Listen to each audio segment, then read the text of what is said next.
here I think is a sound definition in terms of thinking biblically about sin. Grudem defines sin this way, that sin is any failure to conform to the moral law of God in act, attitude, or nature. And I think those three elements are important.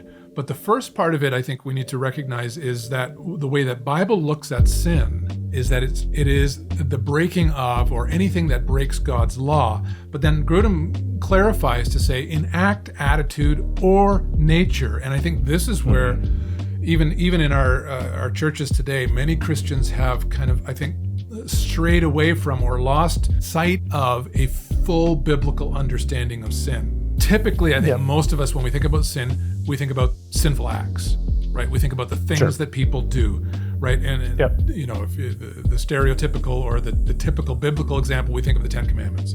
Thou shalt not kill. Thou shalt not steal. Thou shalt not lie, right? The things we shouldn't do. If we're really thoughtful, we may include the things that we don't do that we should do, right? Right. But there's something beyond actions that the Bible also includes in our understanding of what sin is, like the kind of thing, the thing that it is. Let's define it. What do we mean when we say sin? Not just acts, but Grudem says attitude. Okay, is he just making that up? No, I don't think so. The Ten Commandments, we think of acts, but the 10th commandment itself also actually includes attitudes, because the 10th commandment is thou shalt not covet. Coveting moves our understanding of sin away from just those specific things we do or don't do to the things that we desire, the attitudes of our heart. Do not covet. Coveting means wishing or desiring for something that is not yours. And again, we can take that right back to Genesis chapter 3, where sin was birthed out of was sinful desire. Satan tempted Adam and Eve with something that seemed desirable. It seemed desirable to break God's law. He posed that as actually something that would be greater than keeping his law.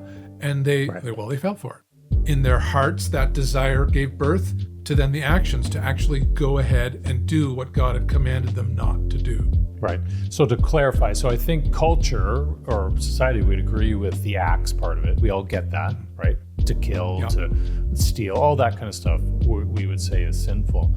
But we're taking it now, it sounds like another step further to say it's not just the act, but it's the desire, which is hard because sometimes I don't have control over my desires. You never have control over your desires. But what we're saying is that's sinful. Well, sinful desires are. Yes, but I have no control over it. I think we're starting to poke against Sean what the Bible means when it's talking about our depravity. As Paul says, the darkness of our hearts when we are darkened in our understanding. And I think, now we're starting to bump against, Sean, the depth of sin. That I think we've lost sight of that. I think we've lost sight of the gravity of exactly the implications of our sinfulness and what it means. It doesn't just mean that we do bad things. Right. It also means that we desire those things. And even worse, we can't not desire those things. Apart from God, right, remaking us, right? And that's the thing. Jesus didn't, the miracle of salvation is not just that Jesus changes what we do, but that he changes what we want. That's the true miracle.